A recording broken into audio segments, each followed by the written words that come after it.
ស្អាតណាស់បងអើយបានចុះតែម្ដងនិយាយពីចូលចិត្តឲ្យចូលលក្ខណៈថាញៀនណាញៀននឹងទឹកសមុទ្រណាខ្ញុំរាល់ថ្ងៃហ្នឹង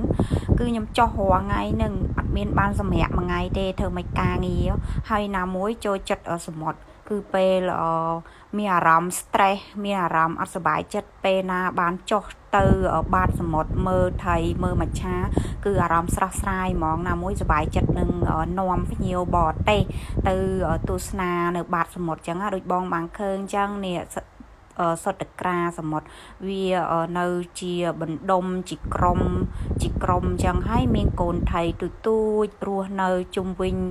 គឺជាជំរកត្រីហើយអានឹងប៉ះអត់បានទេណាក្រាសមុទ្រប្រភេទនេះប៉ះលមាស់ដៃហើយពងចាហើយមានកូនបកាទូចរស់នៅជុំវិញនៅក្នុងក្រាសមុទ្រហ្នឹងហើយ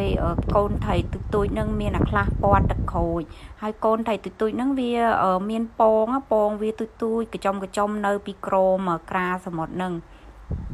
បើភាសាអង់គ្លេសវិញគេហៅអានឹងគេអត់ហៅក្រាសមុទ្រទេគេហៅ anemon ហៅខុសគ្នាទៅតាមប្រទេសចឹងហើយថ្ងៃហ្នឹងខ្ញុំយកភ្ញៀវទៅ4នាក់សុទ្ធសាធ